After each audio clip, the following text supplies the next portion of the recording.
Wabarakatuh. Waalaikumsalam warahmatullahi wabarakatuh. Alhamdulillahirrahmanirrahim. Allahumma shalli ala sayyidina Muhammad wa ala ali sayyidina Muhammad. Asyhadu an la ilaha illallah wa asyhadu anna Muhammadan abduhu wa rasuluh la nabiyya rasul ba'da. Eh, Pertama-tama sama-sama kita panjatkan rasa syukur kita kepada Allah Subhanahu wa taala karena berkat rahmat dan kasih sayangnya sehingga kita bisa berkumpul dalam menjalankan rutinitas harian yakni kuliah walaupun online. Insyaallah kita semua diberikan kesehatan Allah Subhanahu wa taala. Kemudian selawat salam maring tali pakan penajul alam yakni Nabi Bana wa Nabiyana Bina Nabi Muhammad Sallallahu Alaihi Wasallam beserta kepada keluarganya, para sahabatnya, para tabiin, para tabiin, dan mudah-mudahan sampai kepada kita semua yang senantiasa selalu mendapatkan syafaat dari Allah melalui Nabi Muhammad SAW. Pada kesempatan kali ini di mata kuliah Terbawi akan ada presentasi dari kelompok 11 ya. Kelompok 11 mengenai evaluasi pembelajaran dalam Quran Surah Al-Baqarah ayat 31 sampai 34 dan Al-Zalzalah ayat 7 sampai 8. Mungkin sebelum dimulai ke pematerian, mari sama-sama kita buka presentasi pada kesempatan kali ini dan mengucapkan lafaz basmalah bersama-sama. Bismillahirrahmanirrahim. Adapun pemateriannya ada Iftihah, kemudian ada Tamara dan juga Revaldi Sumantri. Mungkin untuk mempersingkat waktu langsung saja ya. Waktu dan tempat dipersilakan kepada pemateri. Mangga. Bismillahirrahmanirrahim. Sebelumnya mohon maaf izin offkan karena sedang dalam perjalanan pulang ya, dan mohon maaf apabila ada suara-suara yang berisik karena lagi di mobil. Baik, kita mulai saja ya. Bismillahirrahmanirrahim. Kita langsung ke pengertian. Pasti teman-teman udah gak asik dengan dua kata ini ya, evaluasi pelajaran. Nah, kita review ulang ya tentang evaluasi pelajaran ini. Evaluasi pelajaran merupakan suatu kegiatan penilaian yang bertujuan untuk mengukur tingkat efektivitas kegiatan dalam mencapai tujuan yang diharapkan. Oleh karenanya, kegiatan evaluasi ini harus dilaksanakan melalui perencanaan, pengumpulan informasi, pelaporan, dan penggunaan informasi tentang hasil belajar siswa. Boleh di next lagi ya?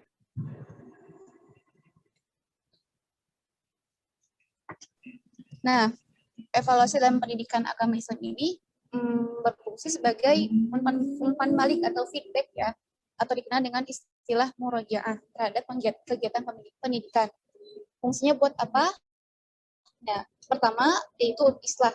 Islah ini merupakan perbaikan atau pendalaman terhadap semua komponen pendidikan, termasuk perbaikan perilaku, wawasan, dan kebiasaan peserta didik. Yang kedua ada tazkiyah. Nah, tazkiyah ini merupakan penyucian terhadap semua muatan pendidikan. Artinya, melihat kembali program-program pendidikan yang dilakukan itu apakah program tersebut penting atau tidak dalam kehidupan peserta didik. Ketiga ada tajdid. Nah, tajdid ini merupakan memodernisasi semua kegiatan pendidikan. Kegiatan yang tidak relevan, baik untuk kepentingan internal maupun eksternal, perlu diubah dan dicarikan penggantinya yang lebih baik. Keempat, ada adakhil. Adakhil ini merupakan masukan untuk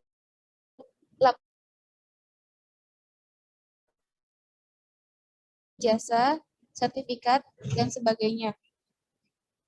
Boleh di next lagi? Oke, sebelum ke sini saya menjelaskan beberapa sedikit tambahan lagi. Nah, dalam evaluasi pendidikan Islam itu tidak hanya terbatas pada evaluasi yang berupa angka saja. Bisa jadi terlihat dari evaluasi perilaku, spiritual, keagamaannya, dan lain-lain. Nah, menurut Daulay pun, inti dari evaluasi adalah menilai diri sendiri. Artinya, betapa besarnya keragaman, keyakinan, dan pengalaman religius, serta kemampuan akhlak yang luhur. Orang yang menyadari bahwa dirinya masih memiliki banyak kekurangan akan berusaha memperbaiki diri. Oleh karena itu, dalam perspektif pendidikan Islam, evaluasi itu sebenarnya sebagai upaya untuk mengetahui apa saja yang perlu ditingkatkan dalam kehidupan seseorang, dan fokusnya pada membentukkan kesadaran diri. Menumbuhkan sikap ideologis semacam ini merupakan inti dari evaluasi dalam pendidikan Islam. Kita lanjut ke tentang prinsip-prinsip evaluasi dalam Al-Quran. Nah, yang pertama itu ada mengacu pada tujuan. Nah, maksud mengacu pada tujuan ini, setiap aktivitas manusia pasti sudah mempunyai tujuan tertentu. Karena aktivitas yang tidak mempunyai tujuan berarti merupakan aktivitas atau pekerjaan yang sia-sia. Yang kedua, prinsip kontinuitas atau berkesinambungan. Hal ini sesuai dengan yang akan dibahas dalam Quran surah Al-Baqarah ayat 30-34. Maksudnya tuh sifat kesinambungan ini tuh artinya dalam evaluasi harus dilakukan secara terus-menerus selama proses pendidikan berlangsung dengan mempunyai arah dan tujuan. Ketiga, ada prinsip totalitas atau komprehensif. Nah, prinsip totalitas ini merupakan prinsip yang memiliki semua aspek, meliputi kepribadian, ketajaman hafalan, pemahaman, kerajinan, sikap kerjasama, tanggung jawab, dan lain-lainnya. Semua aspek yang dievaluasi ini menyeluruh dari yang besar sampai yang kecil, sesuai yang surat Al-Zalzalah ayat 7-8 ini. Yang keempat tuh prinsip objektivitas. Nah, prinsip objektivitas ini merupakan kita mengevaluasi berdasarkan kenyataan yang sebenarnya. Tidak boleh dipengaruhi hal-hal yang bersifat emosional dan irasional. Objektif ini artinya benar-benar menjalankan aturan dan kriteria yang ditetapkan. Allah mengajarkan kita untuk berlaku adil dalam evaluasi sesuatu seperti yang tercantum dalam Quran surat Al-Baqarah. Oke, itu dari saya. Mangga lanjut ke materi yang lain. Ya, selanjutnya masuk surah Al-Baqarah ayat 31 yang bunyi Bismillahirrahmanirrahim wa 'allama Adamal asma'a kullaha summa aradahum 'alal malaika faqala anbi'uni bi asma'i haula'i in kuntum shadiqin. Yang artinya tuh, dan dia mengajarkan kepada Adam nama-nama atau benda-benda seluruhnya, kemudian mengemukakannya kepada para malaikat, sebutkan kepadaku nama semua benda ini jika kamu yang benar. Selanjutnya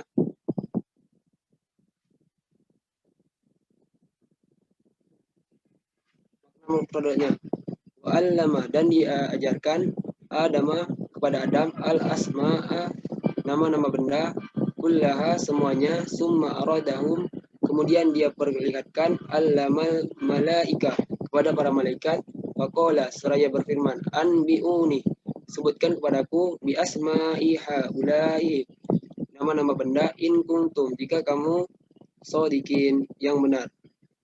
Next. Jadi terdapat pendapat para mufasir dalam tafsir Ibnu Katsir, dalam ayat ini Allah Subhanahu wa taala menegaskan keutamaan manusia dibandingkan dengan malaikat Allah Subhanahu wa taala. Mengungkapkan hikmah dibalik dipilihnya manusia sebagai khalifah di muka bumi. Al-Maghribi juga menuturkan bahwa Allah Subhanahu wa taala telah mengajari Nabi Adam berbagai nama makhluk yang telah diciptakannya. Kemudian Allah memberinya ilham untuk mengetahui eksistensi nama-nama tersebut. Jika juga keistimewaan dan ciri-ciri khas dan istilah-istilah yang dipakai. Jadi selain itu, ayat ini juga menginformasikan kepada manusia dianugerahi Allah untuk mengetahui nama atau fungsi dan karakteristik benda-benda. Nama fungsi dari api misalnya, fungsi angin dan sebagainya. Dia juga dianugerahkan potensi untuk bahasa. Sistem pengajaran bahasa kepada manusia bukan memulai dengan mengajarkan kata kerja, tetapi mengajarnya lebih dahulu nama-nama.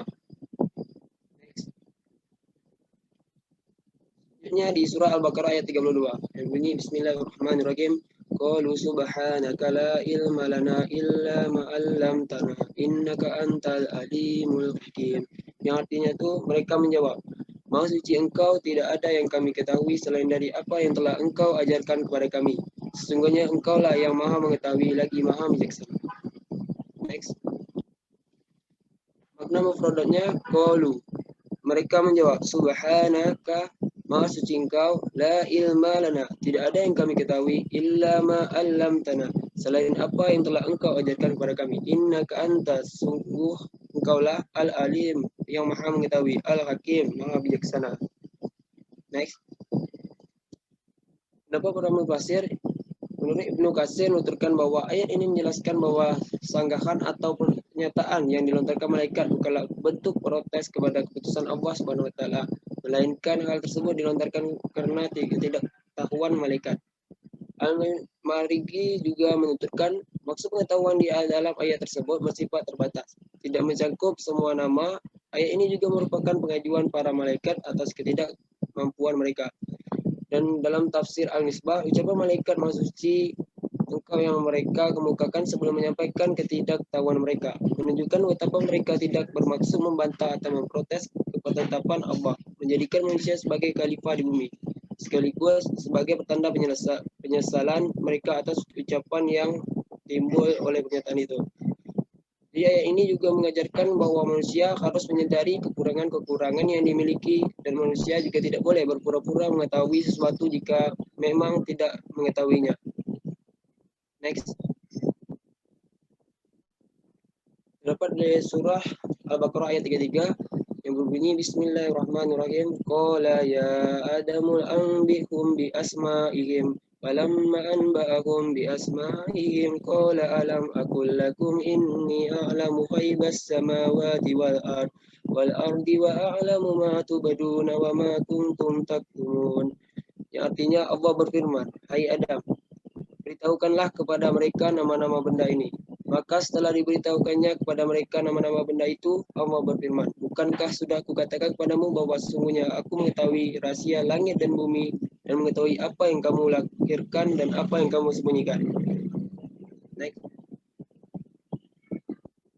Nama produknya qala, dia Allah berfirman, ya Adam, wahai Adam, anbi'uhum, beritahukanlah kepada mereka bi asma'ihi, nama-nama itu, falamma, setelah itu anbahum, menyebutkan bi asma'ihim, nama-namanya, qala, dia berfirman al-aqul, bukanlah telah aku katakan lakum, kepadamu, inni, bahwa aku a'lamu, mengetahui ghaibas samawat, rahasia langit, wal ardi, dan bumi, wa al-amu, dan aku mengetahui ma tubdu, apa yang kamu nyatakan, wa ma kuntum, dan apa yang kamu taktumun, sembunyikan.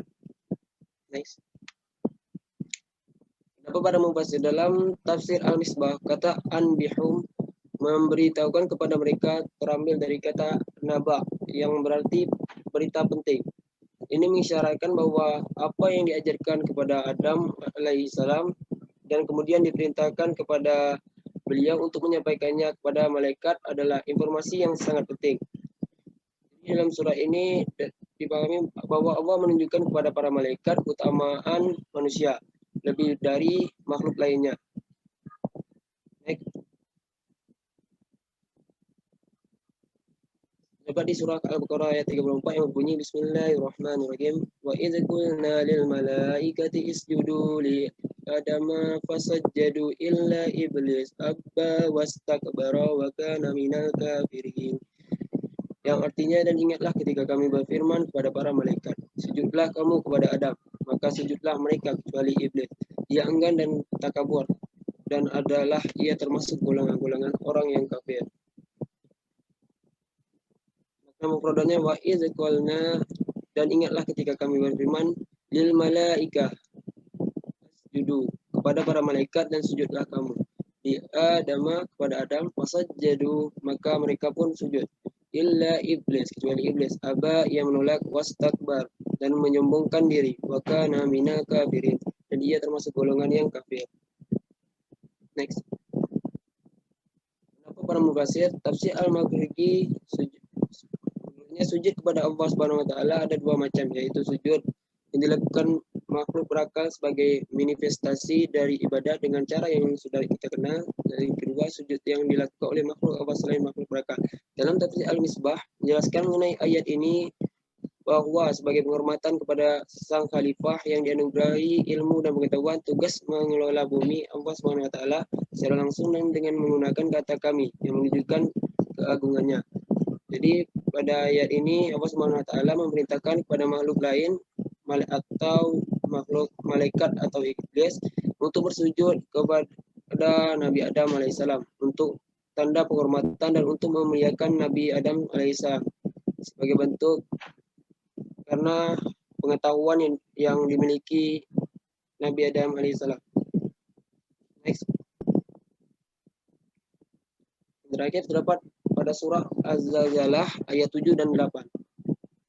Bismillahirrahmanirrahim. Faman ya'mal misqala dzarratin khairan yarah wa man ya'mal misqala dzarratin syarran yarah. Yang artinya barang siapa yang mengerjakan kebaikan seberat zarah pun niscaya dia akan melihat balasannya. Dan barang siapa yang mengerjakan kejahatan sebesar zarah pun niscaya dia akan melihat balasannya pula.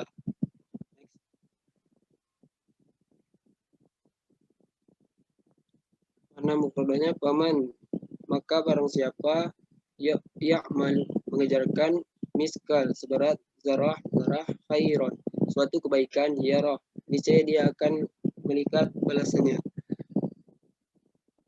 Ayat 8-nya waman, dan barang siapa ya'mal mengerjakan miskal seberat zarah sarwa, suatu kejahatan yarah, niscaya dia akan melihat balasannya.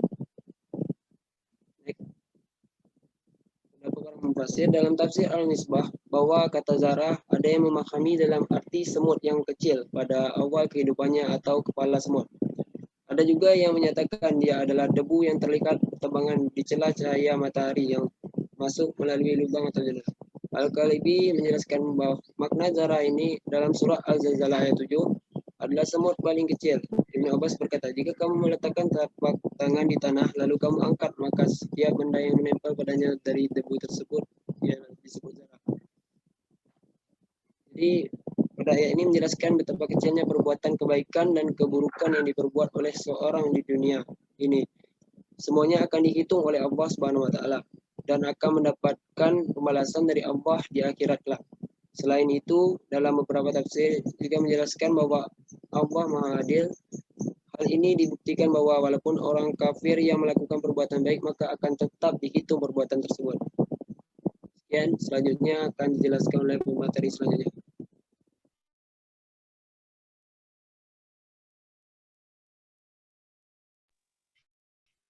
Terima kasih kepada Evaldi. Selanjutnya terdapat proses dari evaluasi menurut tafsir Quran surah Al-Baqarah ayat 31 sampai 34. Nah, dalam surah ini tuh Allah itu memberikan gitu evaluasi terhadap kepada Nabi Adam langsung. Nah, terdapat 3 proses.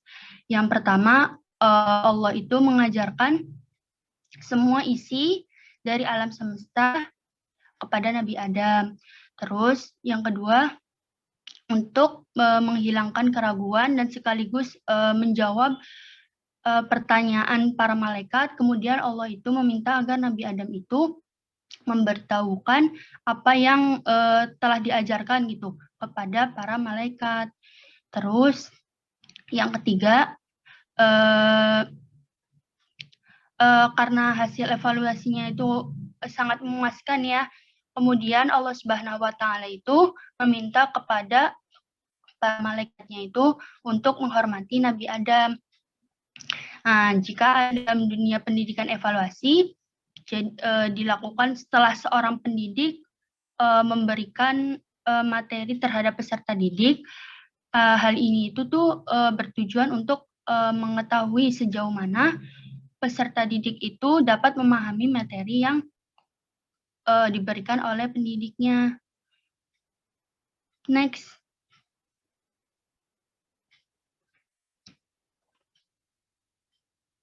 Nah, yang kedua ada tujuan dari evaluasi.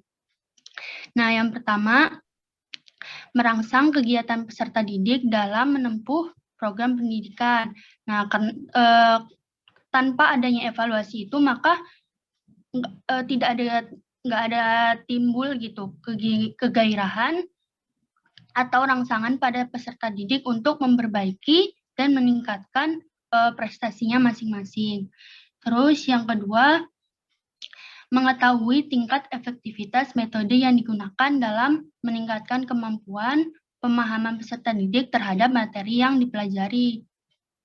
Yang ketiga, mengetahui siapa di antara peserta didik yang cerdas dan yang lemah, sehingga yang lemah diberi perhatian khusus agar ia dapat mengejar kekurangannya.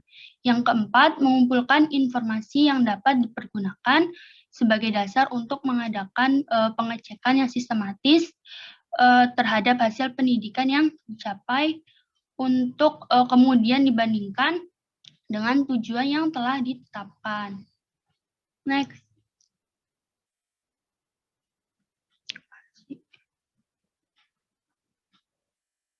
Oh ya. Lalu ada sasaran dari evaluasi.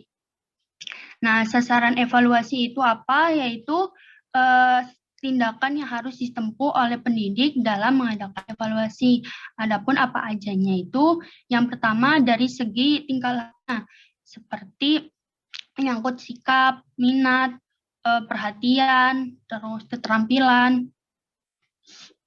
Terus yang kedua dari segi pendidikannya yaitu penguasaan materi yang telah diajarkan. Lalu yang ketiga, segi-segi yang menyangkut proses belajar mengajar, yaitu bahwa proses belajar mengajar perlu diberi penilaian secara objektif dari pendidik. Next. Lalu yang terakhir ada langkah-langkah dari evaluasi. Nah, yang pertama itu perencanaan evaluasi.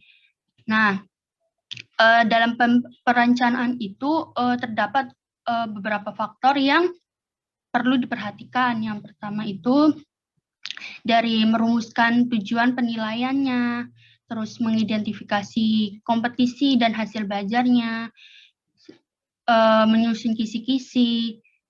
Terus yang kedua, pelaksanaan dari evaluasi. Pelaksanaan itu tergantung pada dari jenis evaluasi yang digunakan. Karena hal ini akan berdampak pada penentuan prosedur, metode instrumen, waktu pelaksanaan, sumber data, dan sebagainya. Lalu yang ketiga, monitoring pelaksanaan evaluasi yang digunakan untuk memantau pelaksanaan evaluasi agar tetap sesuai dengan perencanaan evaluasi yang telah ditetapkan sebelumnya. Terus yang keempat, pengolahan data. Nah, setelah udah melakukan perencanaan, pelaksanaan, nah ada direkap itu data-datanya. Nah, datanya itu terbagi menjadi dua, yaitu data kualitatif dan kuantitatif. Terus yang kelima, pelaporan hasil evaluasi sebagai bentuk akuntabilitas publik pihak-pihak yang berkepentingan seperti orang tua, kepala sekolah, pengawas, pemerintah, dan lain-lain. Terus yang keenam, penggunaan hasil evaluasi. Nah, pada tahap akhir evaluasi ini sebagai pemanfaatan hasil evaluasi. Nah, hasil evaluasinya itu apa? Berbentuk dalam sebuah laporan yang sebagai bentuk feedback itu kepada semua pihak yang terlibat dalam proses pembelajaran. Next. Nah, cukup sekian presentasinya. Saya kembalikan ke moderator.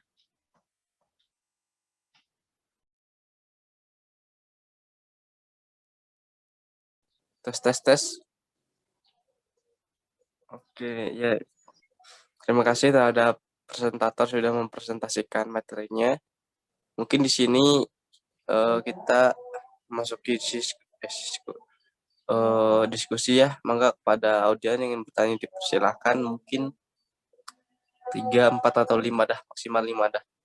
Mangga yang ingin bertanya dipersilahkan. Silakan langsung on mic saja. Atau tulis di kolom komentar. Mangga.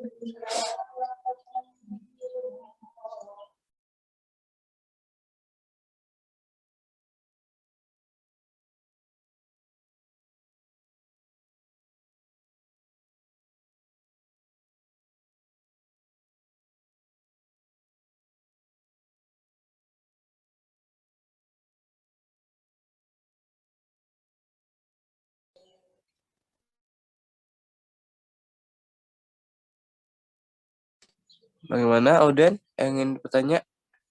Langsung saja. Itu Ustadz Dabo sudah ingin siapa yang nanya itu mau jawab dia. Itu mah enggak.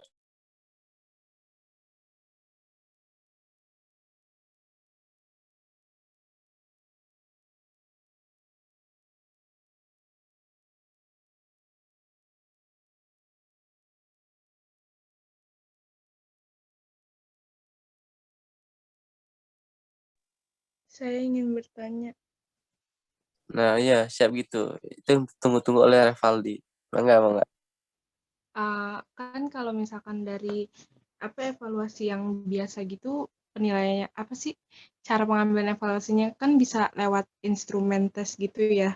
Nah, terus nanti kayak diambil kesimpulan evaluasinya. Nah, kalau misalkan dalam evaluasi pendidikan Islam tuh kayak gimana gitu? Instrumen buat yang penilaian evaluasinya tuh kayak gimana? Makasih.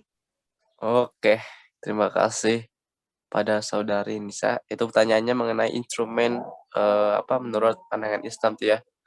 Itu bagaimana tuh? Mungkin sudah ditulis. Lanjut pertanyaan kedua, mungkin Ikhwan.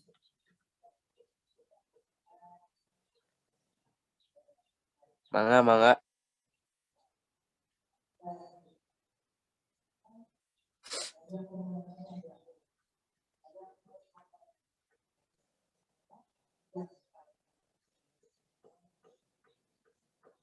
Mangga, ini kagak ada yang on cam ya. Ya mungkin, nah gitu. Iya. Oke, siap. Siap, Saudara Agung yang berpikir. Mungkin jika tidak ada, mungkin belum ada bukan tidak ada. Mungkin jawab dulu mungkin oleh pemateri. Enggak, pertanyaan dari saudari bisa dijawab oleh pemateri. Silakan, mungkin nanti dibuka sesi selanjutnya. Enggak.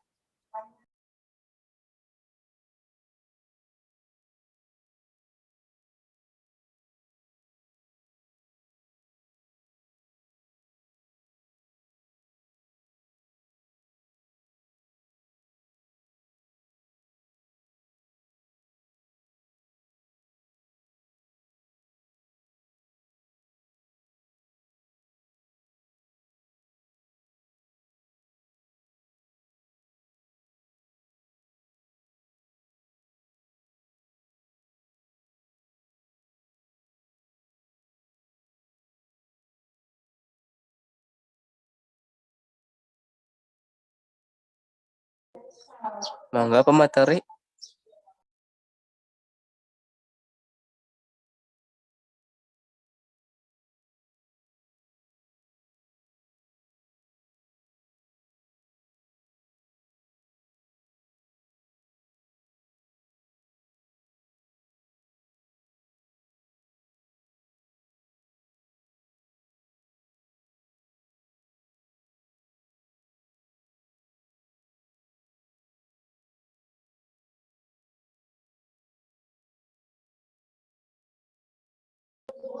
Tes, tes, tes.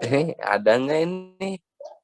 Mangga kepada Teh Ifti, Kang Revaldi, aduh, Ustadz, Mahat. Mau nggak jawab tanya dari saudari Nisa?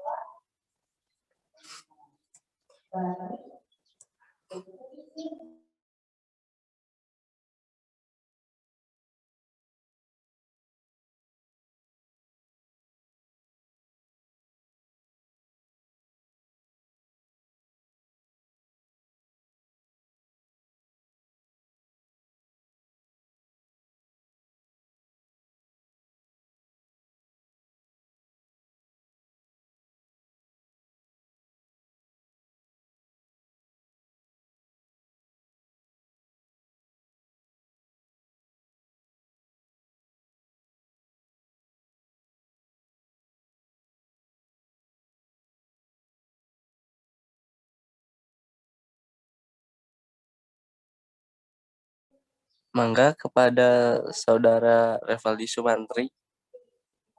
Mungkin sudah mateng nih ilmunya. Mangga dijawab pertanyaan dari nanya. Atau saudari Iftihah.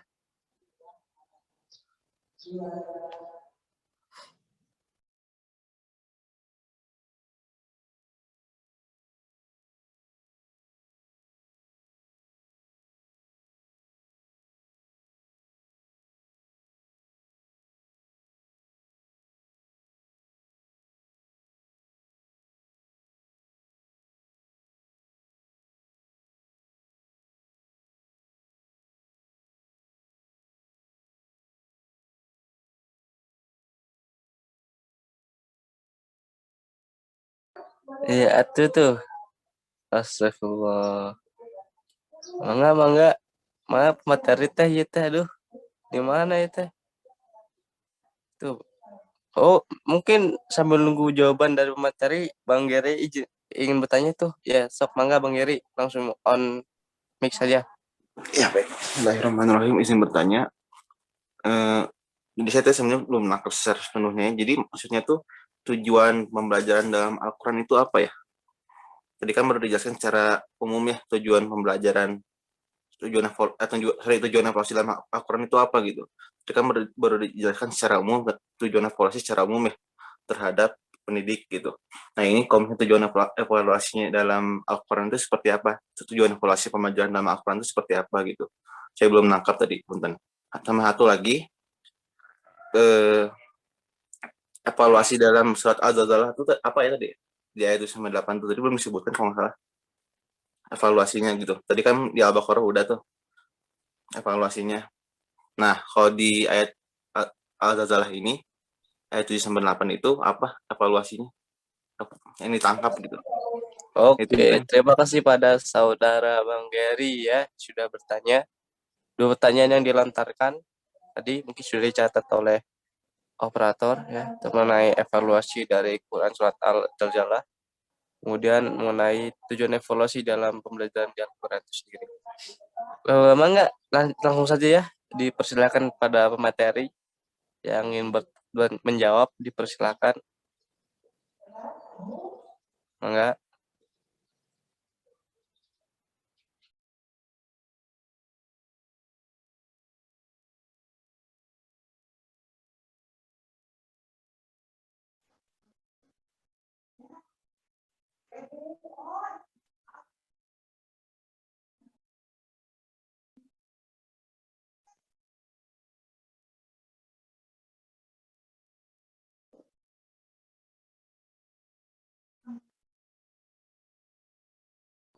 Jadi ya pematerinya, aduh. Ayo. Kalau lama ntar buka sesi pertanyaan lagi jadi 4, 5, 6, 7, 8. Jadi banyak nanti.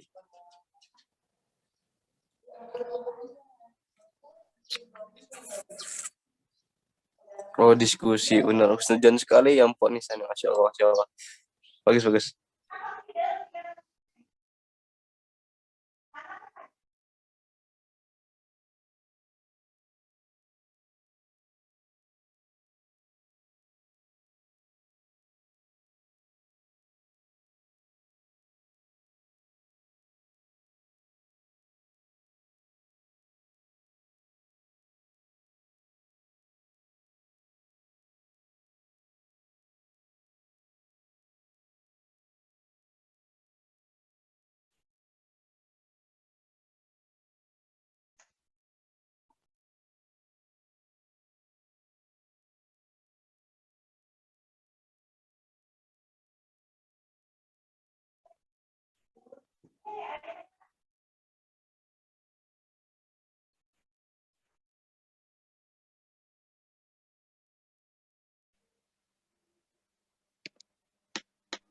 Izin moderator.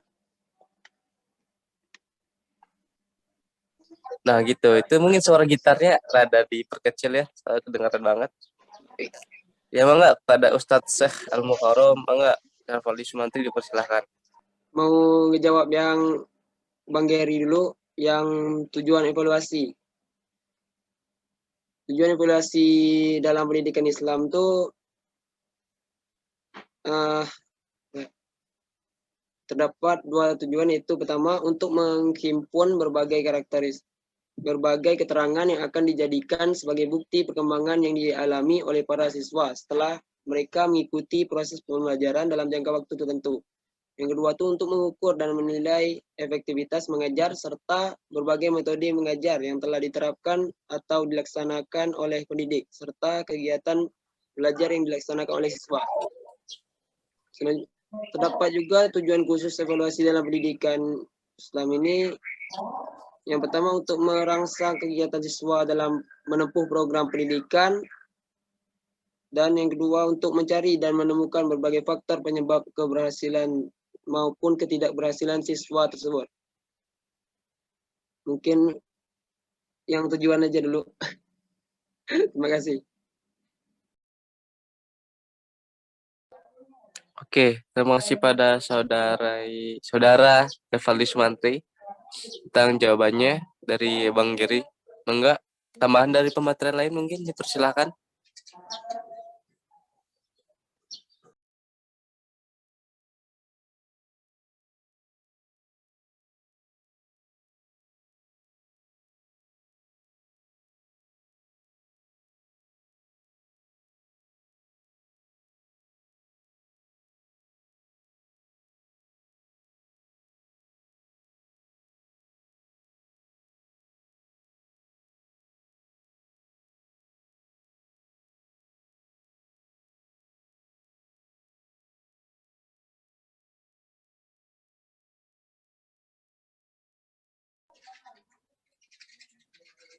Dari pematerian lain ada tambahannya?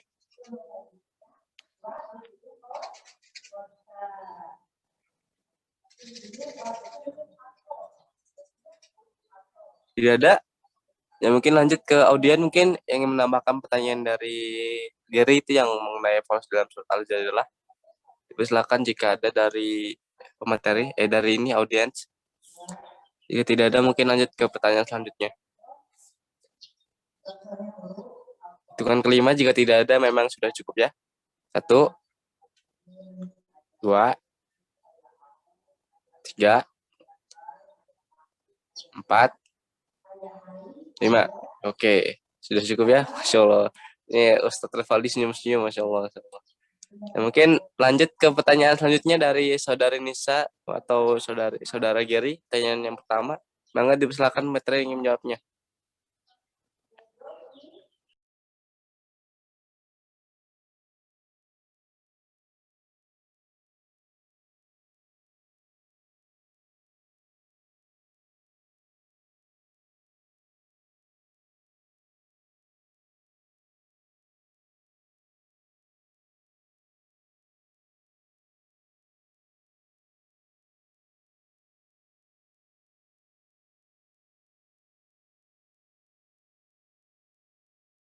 Cek.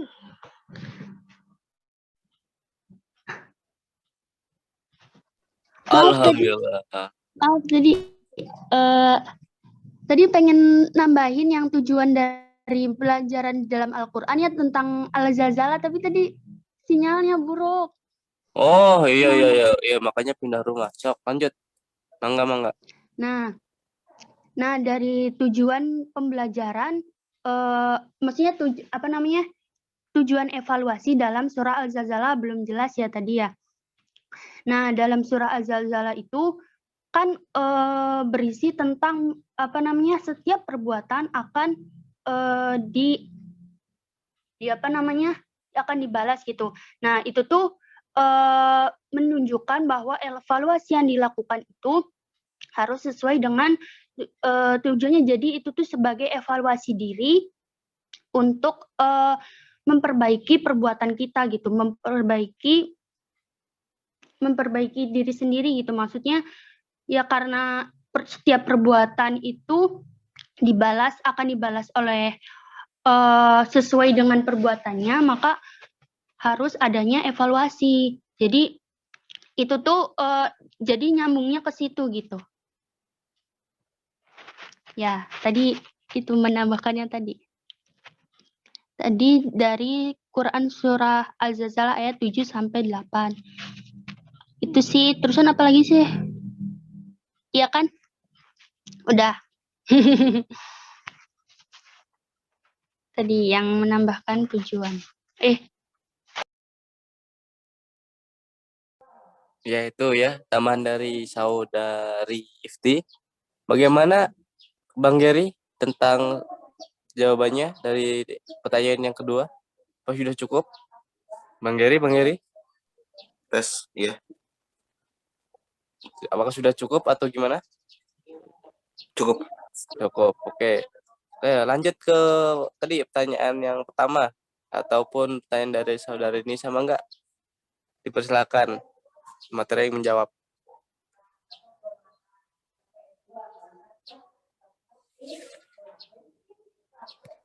Bismillah, suara saya terdengar nggak?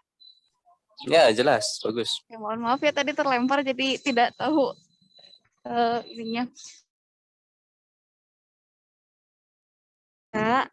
Dari artikel yang saya baca bahwa terkait instrumen evaluasi dalam pendidikan Islam tuh dengan yang lain itu memang sama teh, seperti yang kita pelajari ya dulu tentang instrumen evaluasi pendidikan tuh ada berupa tes, baik tes lisan, tes tertulis, ataupun melalui sosiometri, wawancara, dan lain-lain. Jadi memang intinya sama saja, cuman ya isi yang diteskannya tuh berbeda-beda seperti itu teh. Mangga dari pemateri yang lain boleh menambahkan.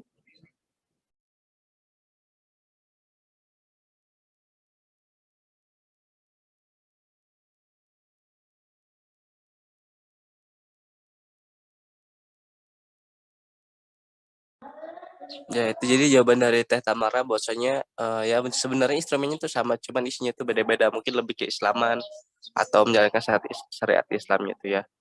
Mungkin tambahan dari pemateri lain, mangga.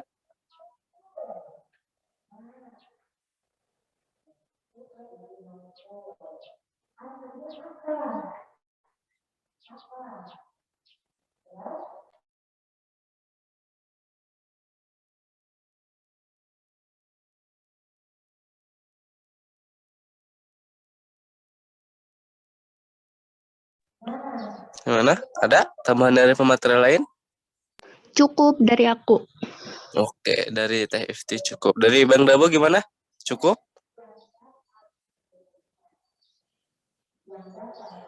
Bang Revaldi, cukup? Oke, cukup. Keren. Oke, cakep ya. Oke, mungkin tambahan dari audiens yang menambahkan pertanyaan jawaban dari Teh Tamara. Mangga dari audiens tentang pertanyaannya mengenai instrumen evaluasi Islam itu bagaimana? Apakah beda?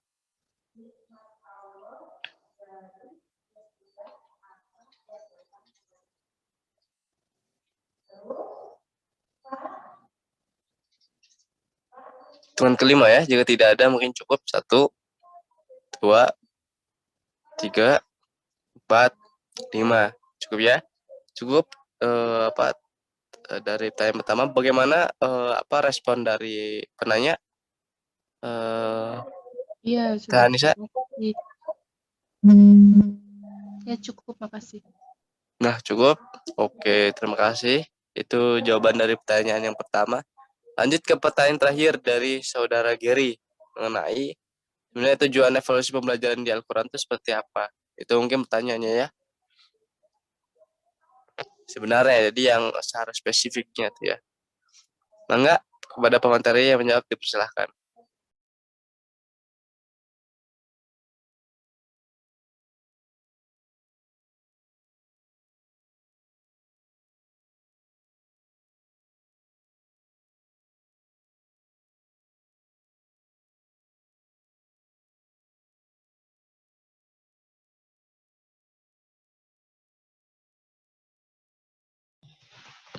Izin menjawab pertanyaan dari Gary ya, yang tujuan dari pembelajaran secara spesifik di dalam Al-Quran.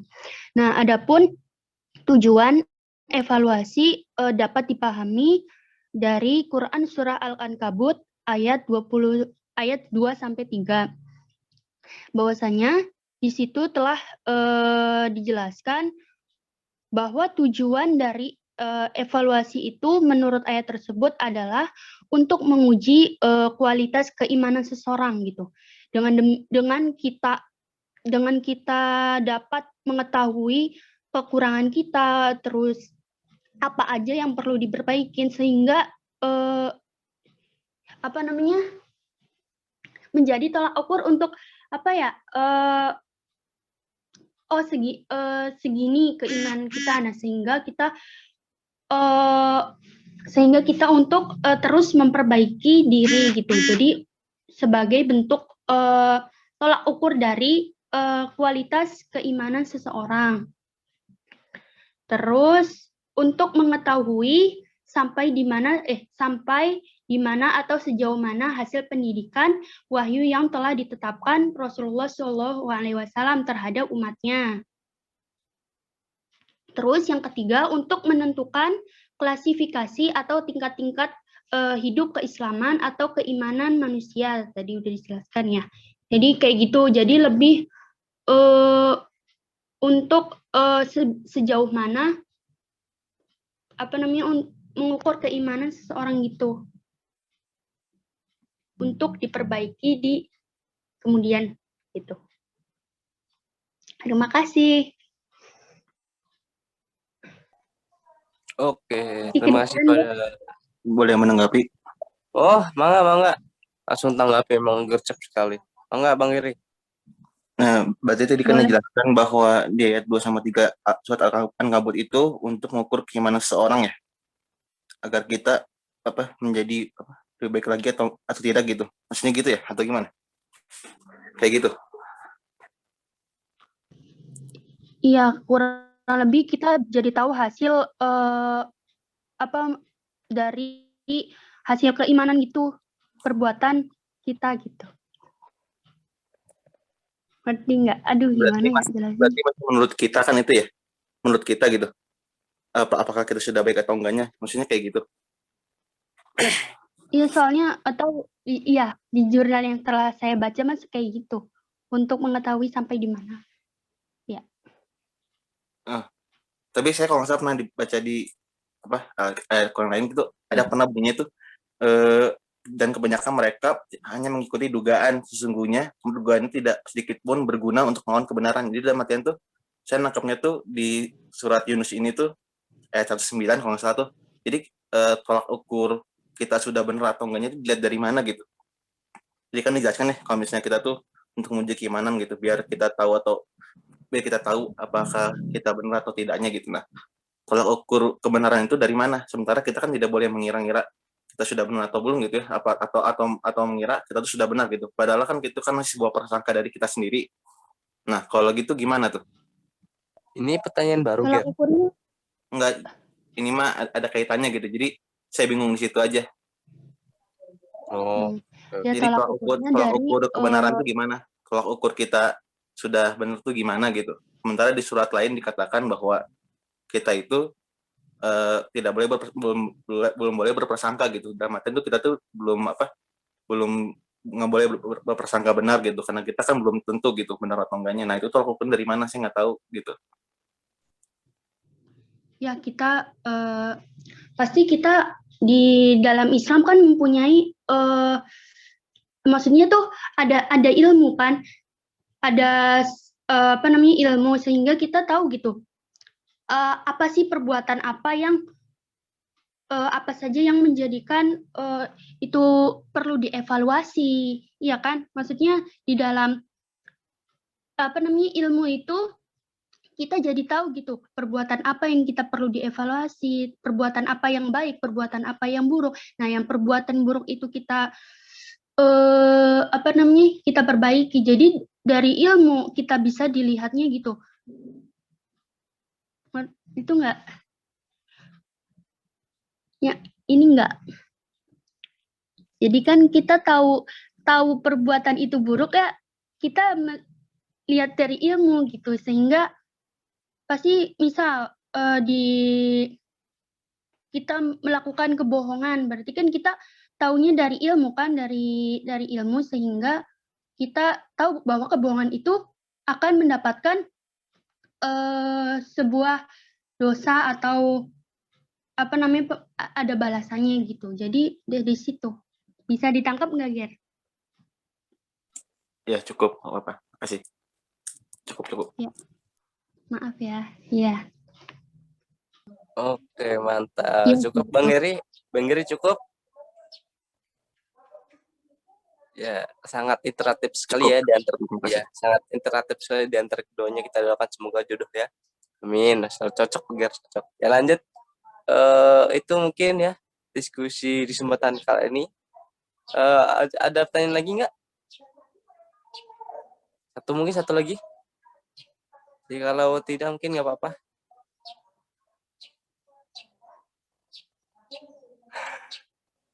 Ya, bagaimana? Cukup saja. Pertanyaannya ada lagi, audiens? 1, 2, 3, 4, 5. Oke, mungkin cukup ya diskusi pada kesempatan kali ini sangat luar biasa sekali. Berbagai ilmu kita dapatkan ya di pematerian kali ini. Terima kasih kepada penanya ataupun pemateri juga yang menjawab pertanyaan dari audiens tadi. Mangga Kang Agung, mangga Tolek. Ya, semoga dapat diambil hikmahnya, dapat diambil juga ilmunya, sehingga dapat kita implementasikan dalam kehidupan sehari-hari. Mungkin lanjut ke sesi selanjutnya atau penambahan atau pelengkap ya dari dosen kita semua. Mangga kepada Dr. Cucu, Pak Cucu, waktu tepat dipersilahkan.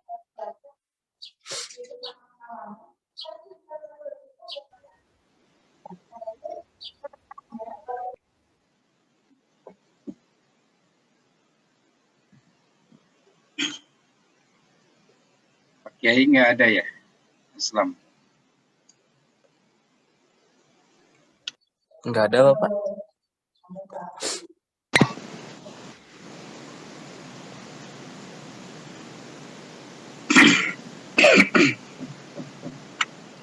Bismillahirrahmanirrahim. Assalamualaikum warahmatullahi wabarakatuh. Assalamualaikum warahmatullahi wabarakatuh. Bismillah, alhamdulillah, wassalatu wassalamu ala rasulillah, sayyidina wa maulana Muhammad ibn Abdullah, wa ala alihi wa ashabihi wa man tabi'ahudah. Asyhadu an la ilaha illallah wahdahu la syarika lah, wa asyhadu anna Muhammadan abduhu wa rasuluhu la nabiyya ba'dah.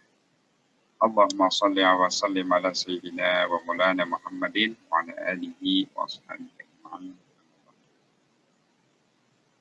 Pertama-tama marilah kita panjatkan puji syukur kehadirat Allah Subhanahu wa taala atas limpahan rahmah, hidayah, inayah serta nikmat-nikmat yang Allah berikan kepada kita semua. Salawat serta salam semoga tetap tercurah limpahkan untuk Habiban wa Nabi Wasallam kepada keluarganya, para sahabatnya dan seluruh umatnya hingga zaman. Terima kasih kepada MC, kepada moderator, kepada para presenter, dan teman-teman semuanya yang ada di balik gambar masing-masing. Bolehkah ditampakkan kameranya biar tambah yakin saya, tambah ainul yakin ya, bahwa kalian ada di balik gambar itu.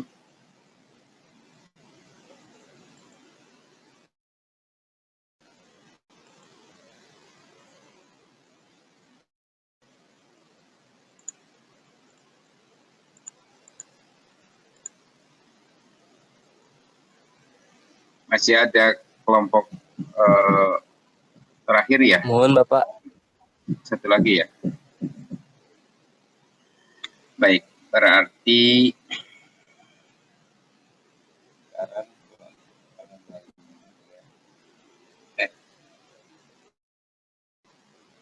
tanggal 4 untuk tanggal 11 Lebaran Kamis. Tanggal 11 mau masuk nggak? Hah? Aduh, semuanya Pak. Pada mudik nggak ini? Kalau tanggal 11 udah nggak boleh mudik. Dari tanggal 6 udah nggak boleh mudik ya? Atau udah mudik semua kan? Gimana? Atau mau i'tikaf di masjid? Kata sini tuh i'tikaf Pak. Ya boleh. Jadi kita break dulu ya. Kita lanjutkan nanti setelah Lebaran. Insya Allah. Masih ada waktu.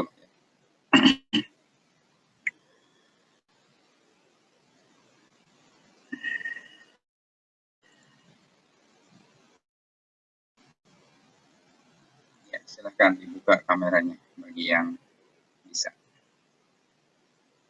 Sekalian, Pak ini ya menjelang Lebaran. Kita saling silaturahim, maaf-maafan, barangkali ada salah khilaf ya, supaya hati kita bersih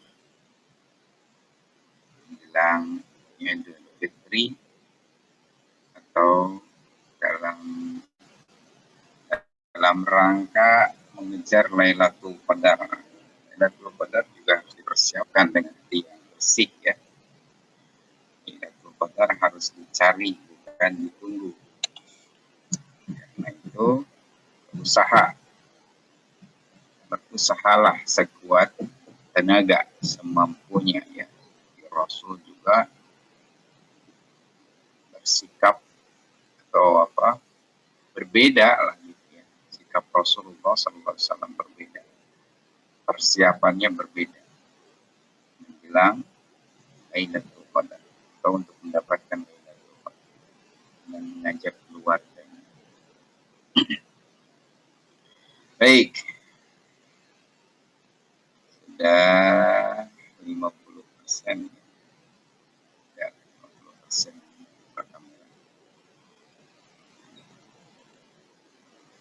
Sehat semuanya ya, mudah-mudahan semuanya sehat walafiat, semuanya tetap prima dalam rangka mengisi Ramadan ini. Semuanya belum, kalau perempuan bisa jadi sudah bolong ya, kalau laki-laki insya Allah tidak ada yang bolong, semuanya puasa. Jadi Revaldi, gimana Revaldi? Ini nggak perjalanan jauh kan ya, nggak pulang? Udah di kampung, Pak. Udah di kampung ya. Alhamdulillah kalau begitu. Pertemuan kali ini kita membahas tentang evaluasi pendidikan atau evaluasi pembelajaran. Nah, ya kadang-kadang kita membandingkan ya dengan apa yang ada di sistem pendidikan umum atau sistem pendidikan non-agama. Sesungguhnya ya yang namanya pendidikan ya sama saja pendidikan. Nah, cuman kita di sini sedang mencari dasar-dasar dari Al-Quran. Kira-kira apa saja sih kata atau istilah kunci yang bisa digunakan untuk dijadikan sebagai ibrah, dijadikan sebagai pelajaran atau inspirasi untuk pengembangan evaluasi pembelajaran. Nah, terkait dengan hal itu, memang tidak terlalu banyak ya dalam buku-buku tafsir Tarbawi yang saya baca juga yang mengkaji tentang evaluasi pembelajaran atau evaluasi pendidikan. Saya baca hanya ada di Qadar Yusuf sama di Profesor Abudin Nata. Profesor Abudin Nata dengan bukunya Pendidikan dalam Perspektif Islam itu menyebutkan ada beberapa kata kunci yang bisa digunakan untuk dijadikan rujukan untuk mencari ayat-ayat yang bisa dijadikan rujukan sebagai ayat evaluasi seperti itu. Pun ya tentu kalau menurut saya di sini bukan dalam arti tafsir ya, tapi dalam arti iktibar atau mencari pelajaran. Karena kalau tafsir kan sesungguhnya harus itulah makna daripada ayat gitu ya, tafsir itu. Jadi jangan terlalu jauh. Ini ayat misalnya berbicara tentang surga neraka, misalnya syari'un hisab, kemudian kita tarik ke pendidikan. Kalau dalam arti tafsir, ditarik ke pendidikan ini kurang tepat. Tapi kalau sebagai iktibar boleh saja. Selama tidak bertentangan dengan ajaran Islam atau dengan ayat-ayat lain, maka boleh saja kita memahami ayat sesuai dengan kebutuhan. Dalam arti mengambil pelajaran, iktibar atau takbir. pelaksanaan atau praktek, ya, praktek di lapangan. Nah, tapi i'tibar juga harus hati-hati. Samping satu, kita tidak boleh bertentangan dengan ayat-ayat yang lain atau dengan ajaran Islam secara keseluruhan, juga kita harus menyesuaikan dengan ilmu dalam konteks itu, ya. Misalnya dalam konteks pendidikan, ya kita juga harus benar-benar tahu gitu, ya, ilmu pendidikan. Misalnya di sini dalam konteks evaluasi. Nah, jangan sampai kita ya kayak ngarang-ngarang gitu, ya, memaksakan ayat, padahal ayat itu bukan ayat untuk itu gitu. Maksudnya ayat itu bukan tidak berbicara dalam konteks evaluasi. Makanya harus hati-hati lah, intinya jangan memaksakan, karena ayat itu tidak boleh paksa. Ayat itu harus berbicara dengan sendirinya, maksudnya untuk apa gitu, ya. Nah, Abu Dinata misalnya menyebutkan ada beberapa kata kunci, ya, kata kunci terkait dengan evaluasi pembelajaran ini. Misalnya ada kata muhasabah, sari'ul hisab.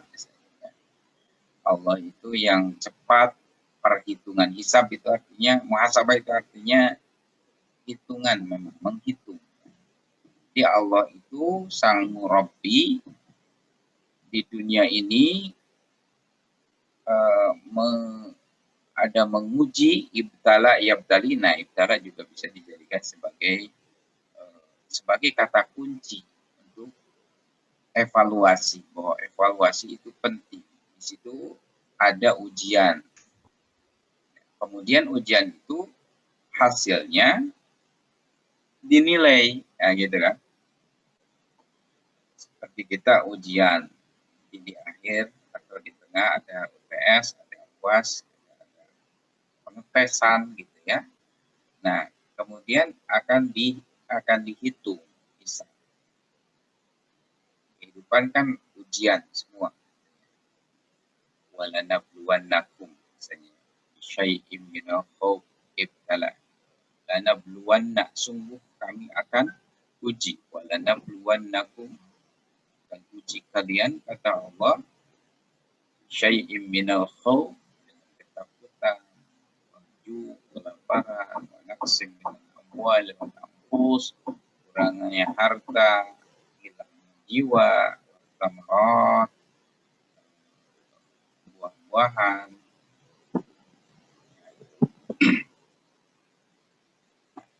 Itu bentuk ujian-ujian. Jadi Allah juga menguji manusia, menguji orang-orang yang beriman, bahkan untuk meningkatkan ketakwaan atau derajat ketakwaan, dan diuji gitu kan. Pas dari sabirin, kalau yang sabar akan naik derajatnya. Jadi tidak sobat musibah. Jadi ada ibtala atau ada bala juga, ya. Bala itu juga ujian cobaan. Bagi orang yang beriman, bala itu adalah sarana untuk meningkatkan derajat. Seperti halnya anak ataupun siswa di kelas, supaya naik dari kelas 1 ke kelas 2, kelas 3, kelas 4, dan seterusnya. Nah, maka harus ada tes, harus ada UAS, dan seterusnya, ya. Meningkat. Dievaluasi oleh guru. Dan evaluasi itu untuk apa? Untuk mengetahui sesungguhnya di sini, ya, untuk mengetahui berhasil tidaknya proses pembelajaran, ada tidaknya perubahan, transformasi dari tidak tahu menjadi tahu, dari tidak bisa menjadi bisa, dari tidak baik menjadi baik. dihisab, dimuhasabah ya, ada hisab, ada apa namanya, proses hitungan. Nah, kalau kaitannya dengan hisab Allah ya memang sih nanti di akhirat kan gitu ya. Di akhirat setelah orang di dunia menanam, istilahnya kan dunia itu sebagai tempat untuk menanam. Al-dunya mazra'atun ilal akhirah. Dunia itu sebagai tempat menanam, sebagai ladang untuk akhirat. Di dunia kita menanam, di akhirat kita memetik. Nah, di akhirat nanti ada konsep hisab, ada mizan, nanti ada mizan.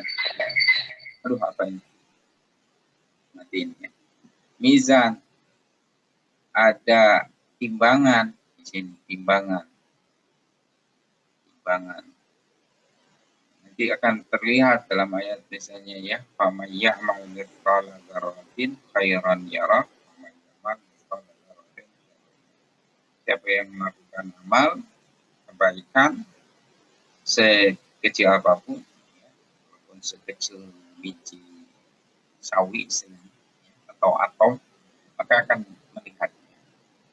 Siapa yang melakukan kebaikan, kejelekan sekecil apapun akan dilihat. Terus, man thaqalat mawazinu fi syatir radiyah. Man khaffat mawazinu hawiyah rokamahiyah. Nah, kalau mizannya, kalau timbangannya, dan dia lihatnya itu misalnya ya cenderung kepada kan khofat beratnya ya, mawazinuhu wa amma man thaqulat mawazinuhu bahwa fi insyatir sakulat berat ya amat timbangannya, maka dia akan hidup dalam kehidupan yang diridhoi oleh Allah Subhanahu wa taala, masuk surga. Apa namanya, yang berbuat itu, kalau dia berbuat baik maka akan mendapatkan pahalanya ya. Tapi kalau dia berbuat jahat, lemah atau kalau ringan timbangan amalnya, maka tempatnya adalah hawiyah atau namanya apa itu? Hawiyah itu narun, itu api yang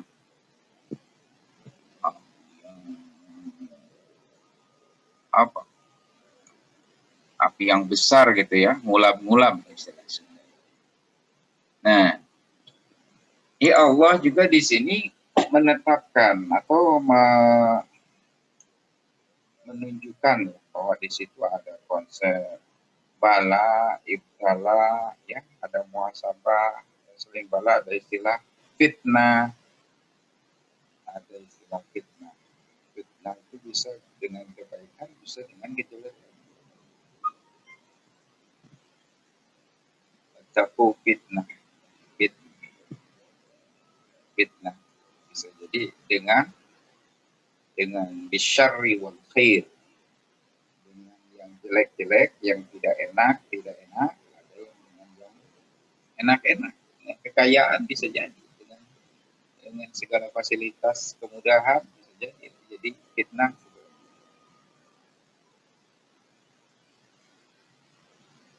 Bahkan fitnah itu bisa jadi bukan apa yang kita lakukan, bukan hasil apa yang kita lakukan, tapi orang lain gitu ya. Wattaqu fitnatan lati la tusibanna alladziina zalamu minhum khassah.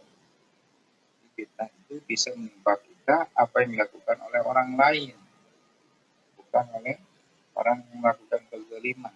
Seperti orang misalnya berzina di sekeliling kita, itu bisa mengundang fitnah, ya, bisa mendatangkan musibah bagi sekitar. Istilah muhafazah juga menjaga, ada tazkiyah. Itu konsep-konsep atau kata-kata kunci yang bisa digunakan untuk cari inspirasi tentang konsep evaluasi dalam pendidikan Islam. Atau dari kandungan ayatnya. Dari kandungan ayat biasanya kisah Nabi Khidir ya, dengan Nabi Musa itu bisa dijadikan inspirasi atau dijadikan rujukan bahwa perlu kita melakukan evaluasi. Di akhir kan setelah perjalanan panjang ya, dengan 3 kasus yang sangat menghebohkan Nabi Musa atau membuat Nabi Musa heran-heran. Kemudian di akhir dari ketahui malam tasbih jadi sobra. Sini kata itu adalah bagi yang kamu tidak bisa sabar terhadap. Artinya kan apa yang dilakukan oleh Nabi Musa yang terus bertanya itu di evaluasi oleh Nabi Khidir. Wah, berarti kamu tidak akan mampu gitu ya, untuk terus mengikuti aku perjalanan ini. Nah, itu juga saya kira untuk evaluasi kita itu harus melihat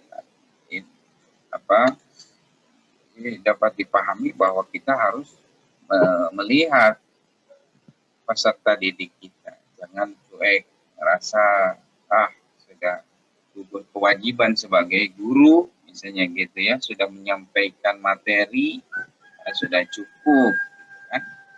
Cukup. Enggak, harusnya kita itu berpikir sampai ke hasil, ke pengaruh. Nah, apalagi dalam konteks agama, dalam konteks PAI. Nah, PAI itu bukan cuma kognitif ya. Jadi jangan hanya menilai tahu tidak tahu anak itu. Tahu nggak rukun Islam? Tahu nggak rukun iman? Berapa rukun Islam? Berapa rukun iman? Nah, bukan cuma itu, tapi harus ke aspek nilai. Jadi bukan cuma kognitif, tapi masuk ke aspek nilai. Bukan cuma hitam putih bisa tidak bisa, gitu ya. Kemudian yang bisa 10 atau yang bisa 100, yang tidak bisa 0. Tapi harus dilihat dari berbagai aspeknya, terutama akhlak, gitu ya. Dari nilai itu, dari bisa, dari taunya dia misalnya rukun iman, apakah kemudian dia punya akhlak baik, apakah pengetahuannya itu berimplikasi terhadap akhlaknya. Dia tahu rukun iman ada 6 misalnya, iman kepada Allah. Apakah dengan dia tahu iman kepada Allah, dia kemudian jadi takut kepada Allah, berhati-hati dalam segala aktivitasnya, merasa muraqabah, ya kan? Merasa terus diperhatikan oleh Allah Subhanahu wa Ta'ala, pada guru, kepada sesama hormat, yang mulia ya. Sampai situ. Jadi harus lebih komprehensif. Nah, itu yang harus lebih ditekankan dalam pendidikan Islam. Jadi bukan cuma nilai-nilai yang sifatnya angka, tapi harus lebih dalam lagi. Ini dalam Islam seperti itu. Ya, harus sampai ke perubahan. Ada enggak perubahan sikap, akhlak terutama. Karena Rasul diutus sebagai penyempurna akhlak. Nama bu'itsu liutammima makarimal akhlak. Harus berujung ke sana sesungguhnya. Terutama untuk ya, kita di dunia kan menilainya di dunia, nggak bisa setelah mati di akhirat, itu bukan urusan kita nggak bisa menilai itu. Tapi paling tidak di dunia. Dan akhlak ini ukuran keimanan, ya, ukuran orang itu berbuat baik gitu ya. melakukan ibadah, sholat, zakat, puasa dan sebagainya. Nah, itu kan harus berimplikasi kepada akhlak. Jadi sholat itu kan tanha anil fahsya'i wal munkar. Nah, apakah anak itu kemudian setelah dia tahu sholat, kemudian dia berakhlak mulia atau tidak, gitu ya. Jadi harus sampai ke situ, harus sampai ke akhir. Di sini Pak Kiai udah hadir ya. Assalamualaikum Pak Kiai. Barangkali mau mengisi. Assalamualaikum. Waalaikumsalam. Bapak Bade Lebat. Assalamualaikum. Mana? Sekedapun. Mohon. Nuhun. Ya mungkin dari saya segitu ya teman-teman. Ini ada Pak Kiai, saya baru tahu ternyata. Mangga Pak Kiai dilajeng. Bismillahirrahmanirrahim. Alhamdulillah wassalatu wassalamu ala Rasulillah Sayyidina Muhammadin wa ala alihi wa ashabihi wa man tabi'ah hudah. Mohon maaf tadi tuh mau masuk tapi minta update ininya komputernya jadi lama ya. Mungkin sekitar baru 10 menit mungkin baru masuk ya. Ternyata update tuh jadi sebentar dari tadi ini Pak Cucu. Karena terus dipasang tidak dimatikan ternyata masuk lagi. Tidak mudah. Oh, maaf. Bentar.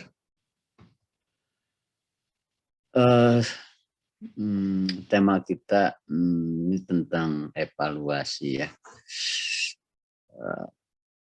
Ini bagian yang cukup berat sebenarnya bagi pendidikan Islam secara umum ya, pengembangan evaluasi. Kalau rujukan dalam Al-Quran banyak, hanya memang berat gitu ya, dikejarnya seperti yang diisyaratkan oleh Al-Quran.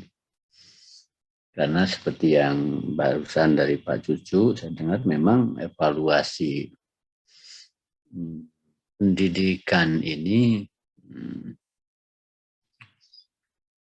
kalau bisa sampai membaca apa yang terjadi di hati gitu ya, membaca niat,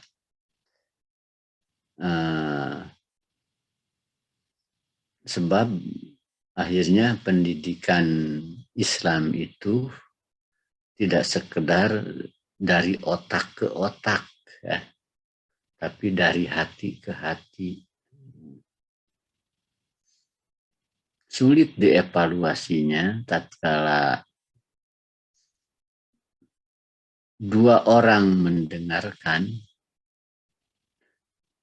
dengan otaknya saja dan yang ke satu lagi, yang lain mendengarkan dengan otak dan hatinya.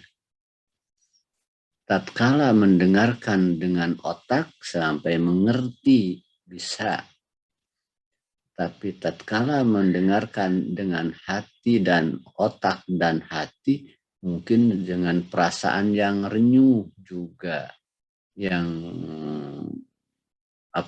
melihat diproyeksikan pada dirinya. Kemudian timbul dorongan untuk memperbaiki. Itu bisa terjadi, hanya memang tadi bukan dari otak ke otak, ya. Dari hati ke hati bisa sampai. Sebab kekuatan hati itu bukan sekedar akhirnya bukan sekedar kekuatan manusia. Nabi siapa bertanya kepada Allah, ya Allah, di mana engkau diam? Katanya Nabi apa ya? Fi qalbil mu'min, katanya. Allah menjawab, aku diam di hati mukmin yang terus menggandengkan dirinya bersamaku tatkala seorang berkata atas nama Allah dan kemudian hatinya pun betul-betul bersama Allah. Nah, itu akhirnya kekuatan itu yang akan tembus. Yahulu bainal mar'i wa qalbihi, pakai? Hah? Yahulu bainal mar'i wa qalbihi. Sanes mohon Allah yahulu bainal mar'i wa qaras. Namun itu maksudnya tadi cariosan Nabi naon gitu.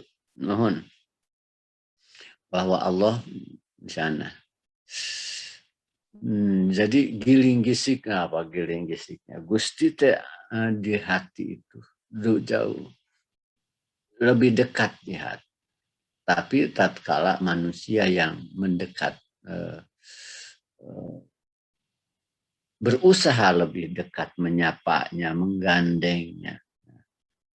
Nah, akhirnya komunikasi edukatif juga tidak sebatas otak dan otak, tapi hati dan hati. Kita pun bisa mengalami itu ya, sekalipun tidak selalu gitu terasa ada kata-kata itu memberi pengaruh. Tapi pengaruh itu pun ada dua, saudara-saudara. Ada pengaruh karena ungkapannya yang indah, ada pengaruh karena kekuatan batiniahnya. Itu beda juga. Nah, ini maksud saya Bapak, ingin evaluasi pendidikan Islam itu, pengaruh-pengaruh itu harus ditangkap dengan instrumen. Tapi terlalu sulit. Kalau dengan skala sikap saja masih kesulitan ya. Jemahkan bro. Memang hanya kalau dalam Al-Quran atau Islam Allah menjanjikan amal-amal, mengharuskan amalkan dan juga menjanjikan pahala-pahala. Nah itu artinya bagusnya mungkin kita juga kalian kuliah ini 2 SKS. Dengan tugas ini kamu akan dapat nilai. Kalau tugasnya segini akan dapat nilai ini. Mungkin begitu ya Pak Secu, harusnya ya. Dirinci indikatornya itu.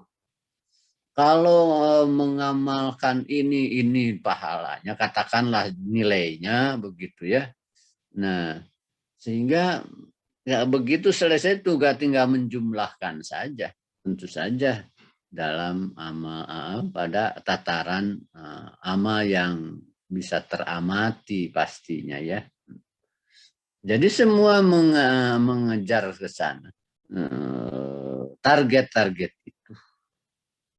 Tapi juga ada kekhawatiran serius tatkala hanya kejarannya siswa pada target-target yang lahir saja. Nah, mungkin di sana harus ini dengan tadi bimbingan batinnya itu. Nah, hal ini harus jadi pikiran nampaknya ke depan bahwa iya, mata kuliah ini begini, kehadiran sekian persen, sekian nilainya ini, mengerjakan ini nilainya itu dirinci gitu ya. Nah, kalau tidak sampai sana nilainya B, tinggal lebih C gitu, sehingga seolah-olah tinggal milih mau nilai apa gitu. Nah, dengan tugas-tugas kuliah itu, sehingga masing-masing sudah bisa menghitung nilai gitu. Tidak harus.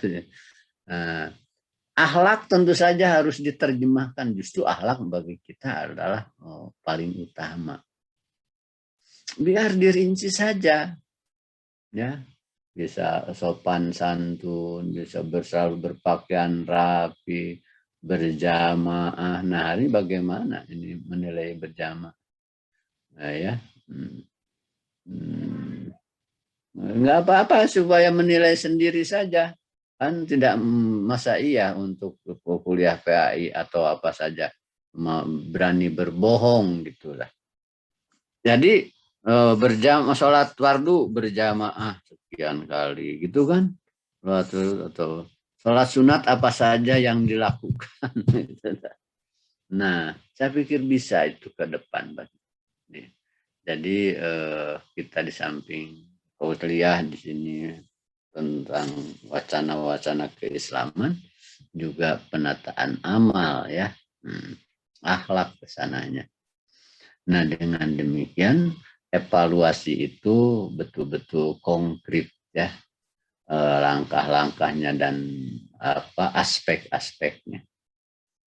Biar ditawarkan saja sejak awal semester ya, mau nilai apa gitu. Ini tugasnya. Sebenarnya dalam Al-Quran itu atau hal seperti itu. Mau surga ini namanya. Ini kan begitu. Dan sebab evaluasi itu sepanjang proses itu. Bukan di akhir saja. Ibtila itu proses. Sepanjang proses. Ya. Sepanjang proses. Dan kita harusnya menilai ini ya bersama-sama dengan siswa tadi. Semacam ada POM yang diisi. Terus terang kalau dulu Bapak suka begitu Pak Josu di SPAI PSS waktu dulu jadi koordinator dosen PAI. Nah, di MIPA terutama yang dinamis itu. Jadi isi POM. Sholat, zikir. Itu ada apa adanya saja kalau tidak, pokoknya menghindari bohong gitu ya. Nanti 2 minggu 1 kali dikumpulkan, dibaca bersama gitu ya. Nah, muhasabah bersama gitu di kelas itu. 1 bulan tuh bawa sama masing-masing gitu dulu. Nah, sampai dengan demikian alhamdulillah. Kemudian ada kelompok, Pak Cucu, kelompok, kemudian ada ketua yang memutar kelompok, gitu.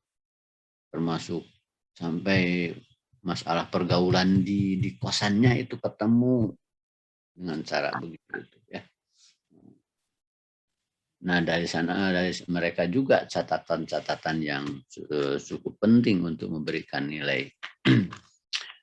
Nah.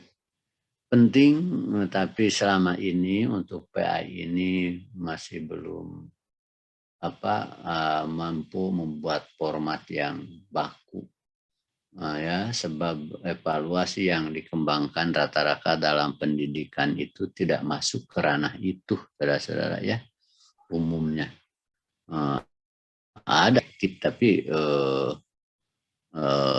masih belum jelas laratannya kalau bahasa Sunda. Mohon maaf tadi ini tadi masuk awal hanya jam berapa, paling jam terlambat seperempat jam saja. Ternyata dibuka ini minta update ya. Mohon maaf jadi sangat terlambat masuknya. Itu mungkin dupi engke kuliah kumaha Pak Cucu satrasna bade naon gitu nyeepkeun wae atanapi sabada boboran.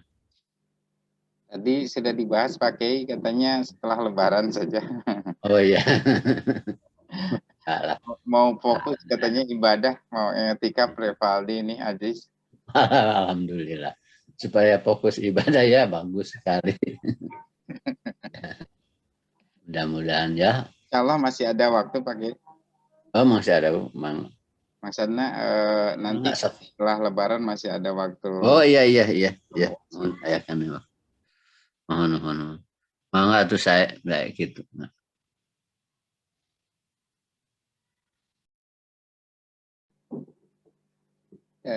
Mungkin waktunya untuk kelas ini sekarang udah habis ya, saudara-saudara teman-teman.